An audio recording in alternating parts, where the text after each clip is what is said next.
Hey everybody, welcome back to RPG Imaginings. This is a big video in that not only are we going to be doing an unboxing of some Chaosium products, but I have a special Chaosium surprise coming up on the channel soon as well. And so here in front of you, you have a box, and as is traditional in the unboxing realm, we will be opening this box to see the contents. But before we do, I'd just like to point out some key features of the box, the corrugated recycle symbol, and also central package and display box certificate. This single wall box meets all construction requirements of applicable freight classification. Cannot be underestimated. We have our trusty unboxing knife, which, as anyone in the unboxing world can tell you, the key goal of anyone using an unboxing knife, notice me cutting away from myself right now, is to prevent oneself from being injured by said unboxing knife. And over the years, the more you do this, the better you get at unboxing. And so if any of you in the audience are looking to develop a skill, one thing that you can work on is your unboxing skills.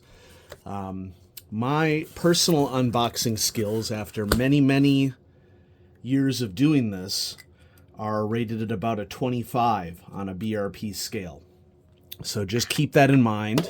We might need the unboxing knife again because we have box within a box, and this is a heavy one. It's a chunky box within a box, which in the unboxing world, we also love a chunky box because it indicates delicious fruits contained within. I mean, it would be pretty cool if it was actually fruits, but I don't think there are any actual fruits in here unless perhaps some of the artwork contains fruits. Once again, being very delicate with the unboxing knife to ensure safety above all else. That was some ASMR right there. Maybe you liked the noise of the unboxing knife going across the paper. All right, so what do we have in here? We have 2 books. And I'm going to move this out of the way to conceal address information. And we have Cults of RuneQuest Mythology. This is the 4th in a 6-book series about Cults of RuneQuest that Chaosium is releasing. And I honestly have I have no idea what to expect here because RuneQuest Mythology is probably not only the area where I might be the weakest in terms of my understanding of RuneQuest, but it is also the area in which I am most excited because understanding RuneQuest Mythology is going to be critical for the role that gods play in the world of Glorantha. Okay, and then basic role-playing, universal game engine. I have special plans for this one. We'll do this one second because I want to describe to you what my special plans are. And so let's go ahead and dive right into Cults of RuneQuest. So shrink-wrapped, but Chaosium has gone to a model which makes it very easy to get rid of the shrink wrap, which is always appreciated. Enter the time of myth and legend. Cults of RuneQuest Mythology is an indispensable history of the mythology of the storied and epic Bronze Age fantasy world of Glorantha. Good hook. An explanation of myths and mythology and how it works in Glorantha. Okay, so we might be missing like a sentence here, like in this volume. Okay. Dozens of Gloranthan myths ready to be reflected on your game table and to give further context to the mythical history of the world. That is what I am most interested in. A system-free book. Mythology is perfect for any RuneQuest player or game master, any fan of Glorantha, players of other role-playing games, and anyone with an interest in creative mythology. This is a really good point because I love me a system-agnostic book. Playing role-playing games, in my personal opinion, is not about statistics or balance or anything associated with that. It is about telling stories with an element of chance, not exclusively based upon chance, because fam, a story based exclusively on chance is stupid.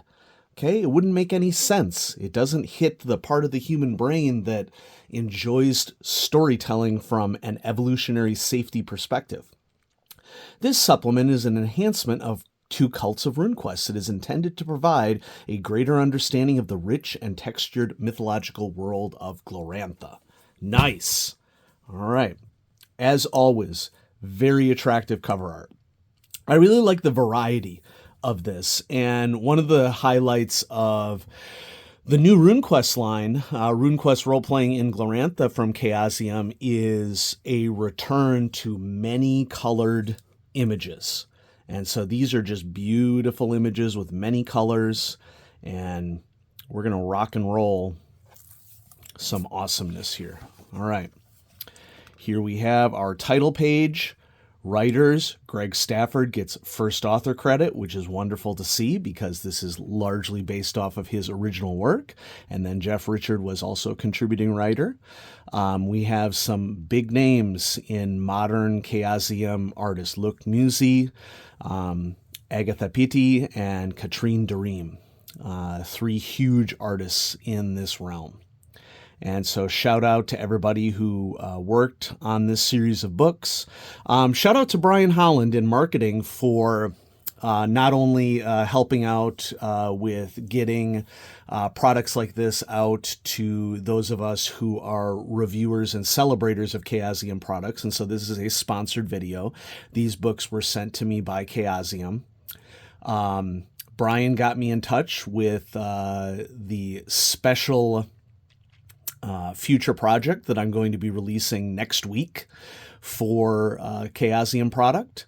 And also shout out to Michael O'Brien for helping me get set up for these videos. And I'm excited to share what I'm going to do not only with this book, but also especially for basic role-playing next. So this book is not for everyone. It is for those who wish to lead decent lives with a modicum of happiness and peace.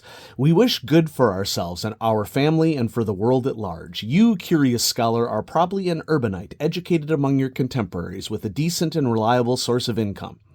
Many of you have children or will sometime. You may live within a week of travel from where you were born, although there is a good chance you live near where you were educated. You probably have met people of many social classes, including some petty nobles during your education. Agreed. You probably attend important local festivals, wear the masks, sing the songs, and tithe to the temple. You probably know the 7 Lightbringers and 2 or 3 of the enemy gods, but don't admit to the latter. You know the stories, how the old gods made the world, how their children made the humans, how Orlanth and Ernalda made the world right for humans and gods, and how the unholy trio brought evil to the world and corrupted it all. Then, as we have all learned, Orlanth brought back life from death, freed the gods, and initiated the cosmic events wherein we were freed from our bondage and misery into the world of time. Finally, the gods made the cosmic compromise, saving the universe but starting the division between time and the divine. These are known to everyone. They are the folk tales of truth. They begin our education and our stepping off places to find the mythic truth promised by Grandmother Spider. So what I appreciate about this first section of the foreword is that you start off reading. Now, those of you who are familiar with RuneQuest know that many RuneQuest books are written in universe. They are written as if the author were writing within Glorantha itself. But this one I find pretty interesting because this could apply to anybody in the human world, and then we dive more into Glorantha after that. And so basically what's going to happen here is that there's going to be a summary here of what this book is all about in the foreword. This was written by Greg Stafford. Okay. And then our introduction into what is mythology. What is a cult? What is the god time? The cause of time? Look at this. Wow. Whew.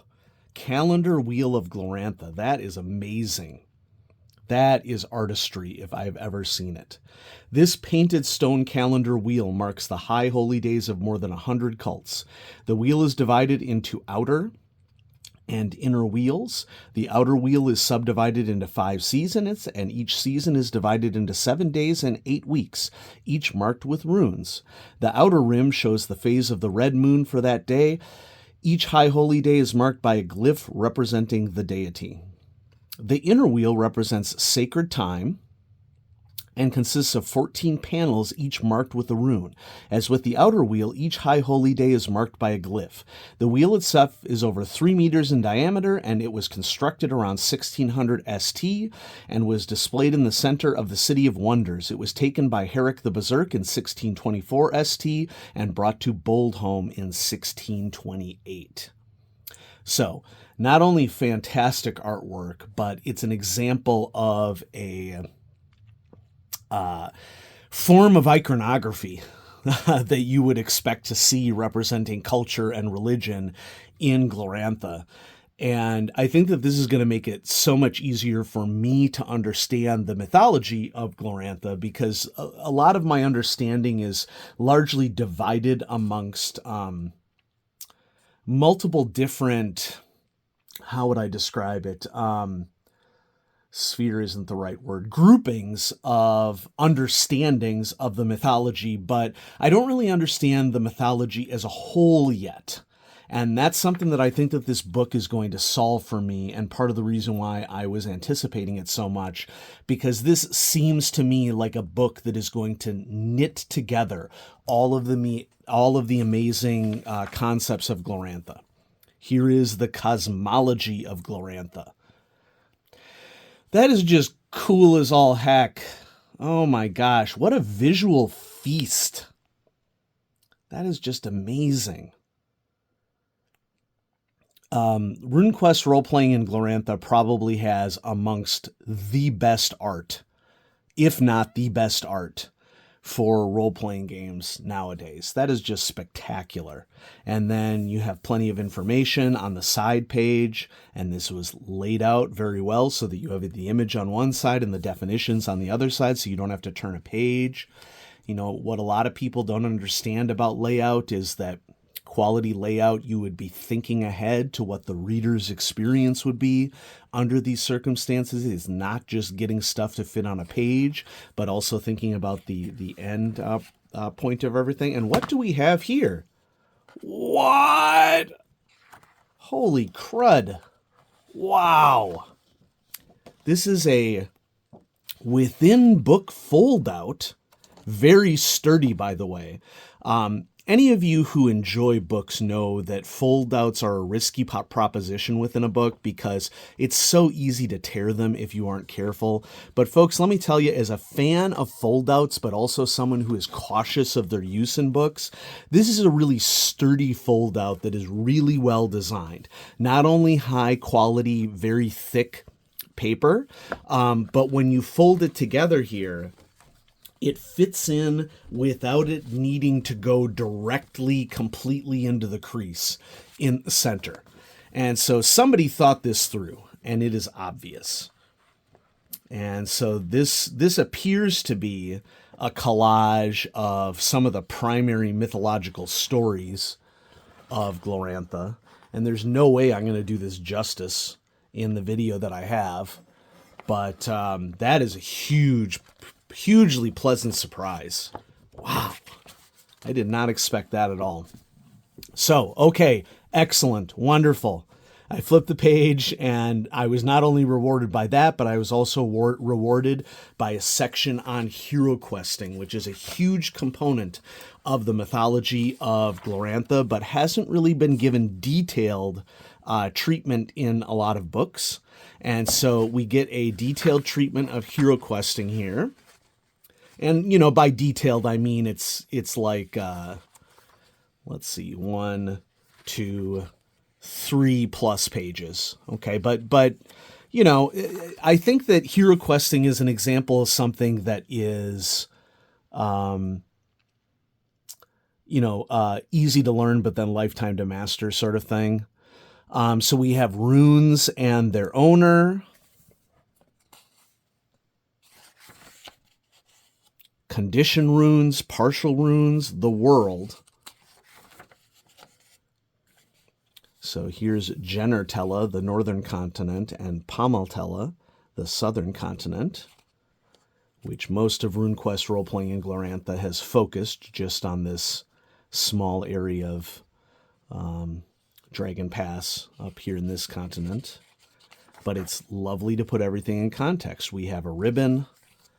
going to go ahead and skip ahead because I'm not going to show the whole book. That wouldn't be fair to Chaosium. How's that for a Crimson Bat? Yikes. With the red goddess riding it. Okay. Heroes and Cults. The Gray Age of Glorantha. I don't even know what that is, so I'm interested in discovering it. Genealogy of the Water Deities. Beautiful piece of artwork here. More information on the basics of cults, and then a highly detailed index. Highly detailed index, which is greatly appreciated because there is nothing that can wreck a role-playing book more than making it difficult to navigate. And let me tell you, folks, the people at Chaosium, the writers, artists, editors, layout artists, they understand how to craft a book that is useful, as is illustrated in many examples here with that fold-out, beautiful imagery, index. So this will be an absolute treat to delve into. Cults of RuneQuest Mythology. There will be a link in the description below for where you can go to purchase this. And remember, whenever you purchase something at Chaosium, a physical book, you get the PDF included. Okay, and now, this is going to kick off a project that I'm going to do here on the channel. And you may have noticed that I have another project going on. So in addition to my last video where I'm going to be doing a project for Traveler in which I build a sector and flesh out a sector, I'm also going to be building a BRP game of my choice and showcasing it on the channel, not only to highlight the beauty of basic role-playing, this new release, but also, you know, to get my creativity going and spark my creativity and do some things that I've always wanted to do within role-playing games.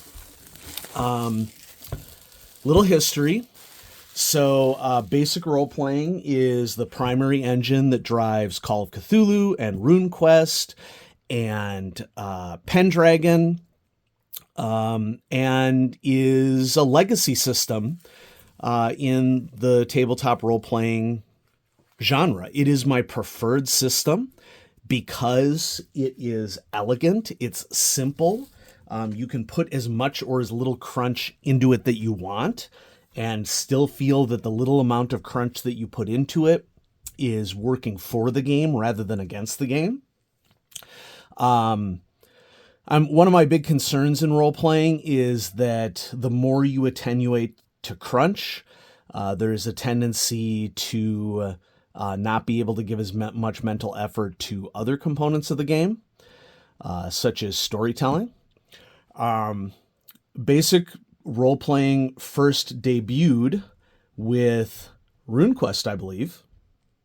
And in 2005-ish, circa around there was a very famous gold book that was released, very thick gold book. And if you watched my video on the PDF of this game, which the PDF I don't think will have done this justice. And I am a physical book kind of guy. But we took a look at the PDF of this updated version of basic role-playing. And one of the key takeaways is that this is the leaner, meaner version of basic role-playing, which does not mean a reduction in content necessarily. Far better layout, far better artwork and design.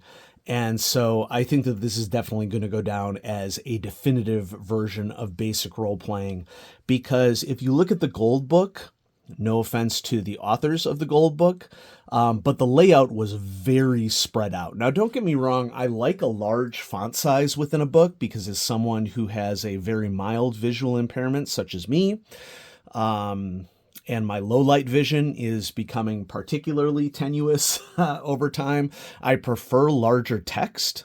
But at the same time, I also respect a very efficient book. And that's what basic role-playing Universal Game Engine, this version of it, very much is. This is a leaner, meaner book. Now, as I mentioned, what I'm going to do with this is I am going to design, I'm erring on the side of a teaching RPG. And you may scoff at that. You may seem that that's boring, but the idea behind it would be to have what we recognize as being quality instruction coming forward in a teaching role-playing game. And I have some particular mechanics that will fit a role-playing game of that nature very, very well. And it will essentially be like a detective game. But instead of doing classic Sherlock Holmes style detective work, you would be doing learning detective work. And you'd be trying to figure out what it is about a particular student that is serving as their barrier to learning. Don't knock it until you see it, okay? Because I'm going to use basic role-playing to try to bring that to life. So yeah, let's go ahead and dive right in. I really like the edge of the book here. That's a cool edge. And as has been noted by others, it has a gold ribbon, kind of a nice homage to the gold book. The other thing here is that the end pages actually have artwork on them, okay, which is pretty cool. All right, lovely cream-colored pages. The pages of this seem particularly thick, and the decision has been made here to make this matte rather than glossy.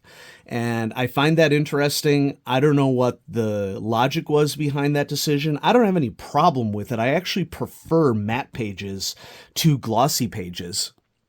But who knows? Maybe they just decided with the style of artwork and what was on the pages that matte would serve it better than glossy. So this is a really good example of what has changed, I would say, when comparing this to the gold book. And that is that the typeface has been shrunk down to a modern typeface for a role-playing game, which is generally considered 10, 11-point font, somewhere around there. I think 10-point font. And so this is, quote-unquote, only a 250-page book. The gold book was 400-plus pages, but that's largely because the layout was very, very spread out, and the typeface in the gold book was much, much larger. So they basically took the gold book, re-edited it, rewrote many sections, shrunk it down into a much cleaner package. And so, yeah, so here we have just basically a treatise on basic role-playing, including Call of Cthulhu and RuneQuest, and the Pendragon starter set, which released recently, definitions. Example of the most common dice to use in a role-playing game. Look at this. This is one of my favorite images in this new book. So here we have a what looks like a Space 1889. Okay, that's not a Chaosium property, but like sort of like a steampunk or Buck Rogers era, pulp era space pilot or adventurer. So cool. Okay. We have the new character sheet, which is very attractive with the subtle colors behind it. And so I would very much enjoy using this character sheet for basic role playing, just based upon its overall look. Some really useful condensed so that it will fit on 2 pages, steps for creating a character in basic role-playing.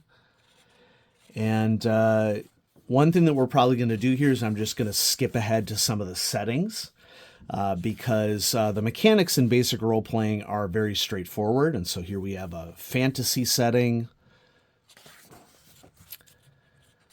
Wild West. Okay, let's skip ahead to settings. Okay, because I'm going to do something that is not even listed. Sorry, little camera shake there. Try to fix that.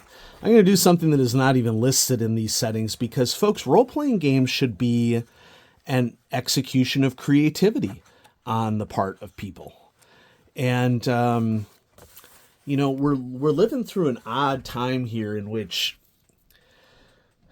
people are acting like they can't make their own decisions in role-playing. And I just find it so odd because, like, even when people make really well-designed logical arguments for things, their logical arguments are rooted in, well, there's some of these things that we can't possibly change, and it just makes no sense. So here's some potential settings for RuneQuest, not RuneQuest, basic role-playing. Prehistoric age, ancient world, such as Sumeria, Greece, Rome, Egypt, Persia. Early medieval, high fantasy, Imperial Asia, Arabian Nights, Enlightenment and Renaissance, Age of Exploration, Age of Sail, the Industrial Age, the Victorian Age, the Wild West, the Pulp Era, Planetary Adventure, World War II, Noir, Modern. Modern is probably where I would set the game that I'm going to design based upon basic role-playing. Super World, which I just purchased the original Super World first edition on PDF and have printed that out. Post-apocalyptic, near future / cyberpunk, space exploration, and space opera. And then notice here that there are also suggestions for how you can make adaptations, which I'm going to freely use, to have hybrid settings. It's like X, but with Y. Alternate histories. Okay, what if Genghis Khan's hordes didn't turn back and instead conquered all of Europe? Multiple settings. Okay. Powers and setting. I'm going to liberally alter powers that instead of them being magic or superpowers for teachers, I'm going to have the powers being essentially psychology powers, because as we teach in the teacher's college that I teach at, teaching is essentially specialized psychology. That's what it is. Educational psychology is the underpinning for so much of what we do. Relating to other human beings effectively is so important to what we do. Whenever teaching is ineffective, it is usually because the educator does not have a very strong grasp on how to leverage psychology to support other people. Okay, folks, teaching is only partially related to what you know. I would say a solid 80% of teaching is related to other psychological variables that are unrelated to what someone knows. Someone can know a ton about a topic and be a horrible teacher. Someone can know very little about a topic and be a superb teacher. In fact, one of the things that we do with our most exceptional teachers is that we encourage them to branch out into other content areas, even when they may not have as strong of a foundation in them, because it is their relational skills and their psychological skills that are most valuable to students. And that is what the research shows. Research shows that connections with students is the absolute most important thing for effective teaching. Now, I'm not saying that content isn't important. It certainly is for heading off and identifying misconceptions. And of course, we want to be accurate in anything that we do. But part of the reason why I want to use BRP to create a teaching role-playing system is to really highlight what teaching is, not only for the public, but also for teachers. Okay?